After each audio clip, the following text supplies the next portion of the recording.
Incubation में क्या होता है कि जब व्यक्ति समस्या का समाधान नहीं कर पाता तो वह अपने ध्यान को उस समस्या पर से हटा लेता है और दूसरे काम में लग जाता है।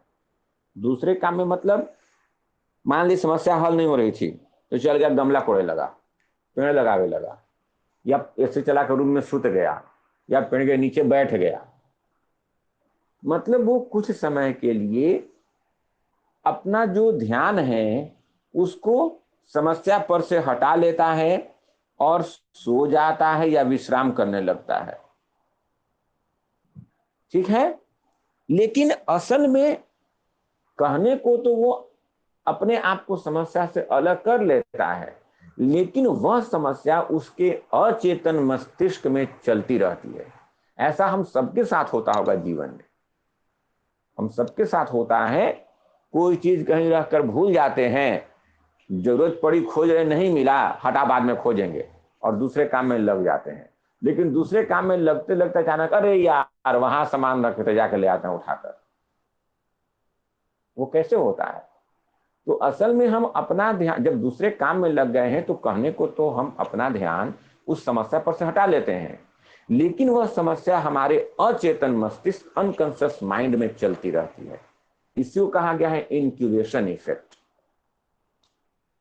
तो यहां पर क्या होता है कि जो लोग क्रिएटिव होते हैं वो अपने चेतन रूप से समस्या के बारे में चिंतन करना छोड़ देते हैं। जब समाधान नहीं मिलता है तो उस समस्या पर से अपना ध्यान हटा लेते हैं और कॉन्शियसली वो उस पर सोचना छोड़ देते हैं, लेकिन वह समस्या उनके अचेतन मस्तिष्क में अनकॉन्शियस माइंड में चलती रहती है और वो समाधान ढूंढना जारी रखते हैं। वो हमारा इंक्यूबेशन। पांचवा स्टेप है स्टिकिंग विथ एन आइडिया, किसी एक विचार से बंध जाना। किसी एक विचार से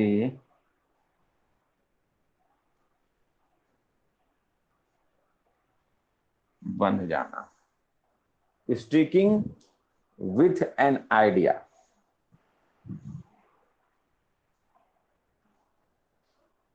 यहां क्या होता है कि अब इंक्यूबेशन के बाद वो व्यक्ति जो है किसी एक ऐसे निष्कर्ष पर पहुंचता है जहां उसे लगता है कि समस्या का समाधान यही होगा, इस समस्या का यही सॉल्यूशन होगा। और उसके बाद जब वो समाधान, एक विचार उत्पन्न हो जाता है तो फिर वह उस विचार से बंध जाता है और उस विचार को, उस समाधान को अब वह पूरा करना चाहता है। जो विचार उसके मन में आ गया, उस समस्या का जो समाधान उसको सूझ जाता है, दिखाई दे जाता है, अब वो बिल्कुल उस पर अडिग हो जाता है और वो अपने उस विचार की जांच करना चाहता है, अब उसकी पूर्ति करना चाहता है। तो यहां पर अपने आप को एक विचार से बांध लेना, एक विचार विचार पर अडिग हो जाना।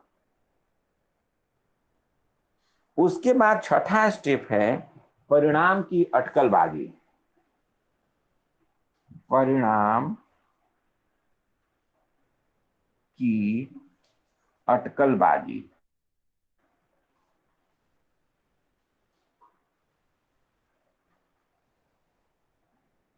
अटकलबाजी गेस करना, गेस है।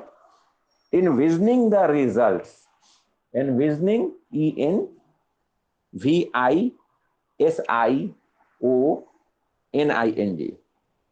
Envisioning the result. अब यहां पर क्या होता है कि अब व्यक्ति उस समस्या के संभावित अनुमान के बारे में अंदाजा लगाता है, गेस करता है कि इस समस्या का फलना समाधान हो सकता है।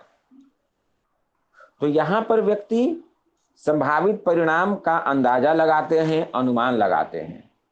हो सकता है उसका अंदाजा गलत हो, लेकिन वह सही और गलत कुछ भी हो सकता है, लेकिन फिर भी सही गलत पर न जाकर वह एक गेस कर लेता है कि हाँ, इस समस्या का ये समाधान हो सकता है, और अपने आप को उस समाधान से, संभावित समाधान से बांध लेता है। परिणाम की अटकलबाजी। सातवां स्टेप है सिलेक्टिंग द बेस्ट कंक्लूजन, उत्तम निष्कर्ष का चयन।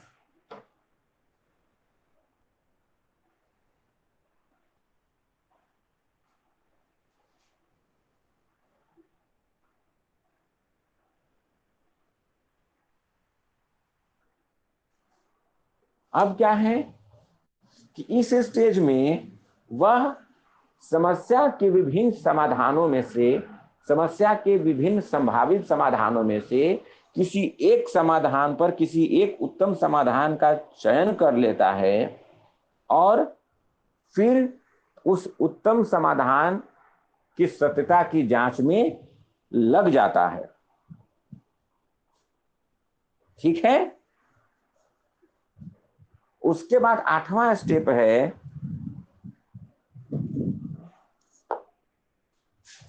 आठवां स्टेप लिख रहे ऊपर मिटाकर।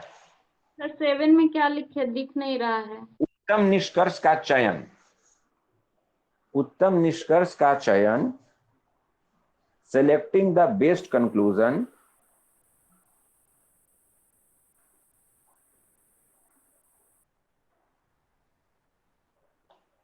और आठवां स्टेप है, वो है लिए गए निर्णय को सुसाध्य करने की इच्छा। लिए गए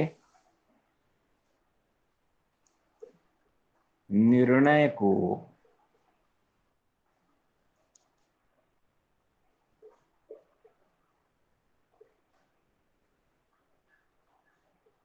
सुसाध्य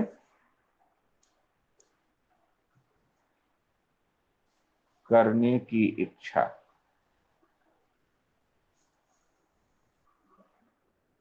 willingness to facilitate the decision, willingness to facilitate the decision।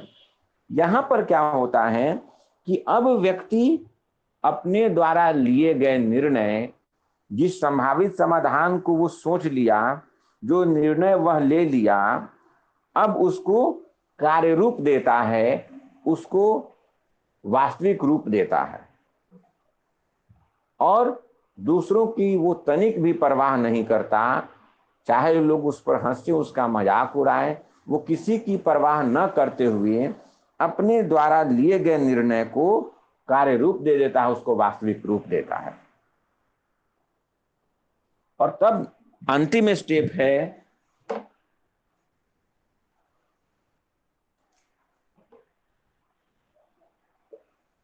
वो है हमारा एक्सेप्टेंस ऑफ अनसर्टेनिटी, अनिश्चितता को स्वीकार करना।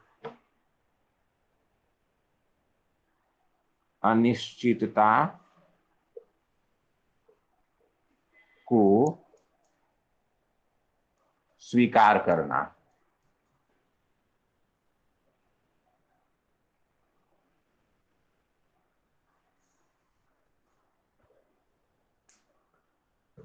Acceptance of uncertainty. अब यहां पर क्या है कि जो क्रिएटिव है, वो यहां पर अस्पष्टता और अनिश्चितता को इंजॉय करता है। उसे क्रिएटिव लोगों को जो अनिश्चित सॉल्यूशन होते हैं, अनिश्चित निर्णय होते हैं, या फिर कहें कि जो अस्पष्टता का माहौल होता है, उसे पसंद करते हैं और उसे बनाए रखना चाहते हैं, और उसी पर वो काम करते हैं। तो इस तरह क्रिएटिव लोग जो हैं, वो क्रिएटिविटी के 9 स्टेप्स हैं। इन्हीं 9 स्टेप्स के अकॉर्डिंगली क्रिएटिव लोग व्यवहार करते हैं, और व्यवहार करके वो कुछ नया सृजन करते हैं, कोई नए विचारों को रखते हैं। तो ये जो 9 स्टेप्स हैं, असल में ये क्रिएटिव लोगों की कार्यशैलियां हैं, क्रिएटिव लोगों के द्वारा किए जाने वाले कार्यों के स्टेप्स हैं कि क्रिएटिव लोग कैसे कार्य करते हैं। तो इन्हीं 9 स्टेप्स के अकॉर्डिंगली वो कार्य करते हैं। ये रेली और लेविस का है।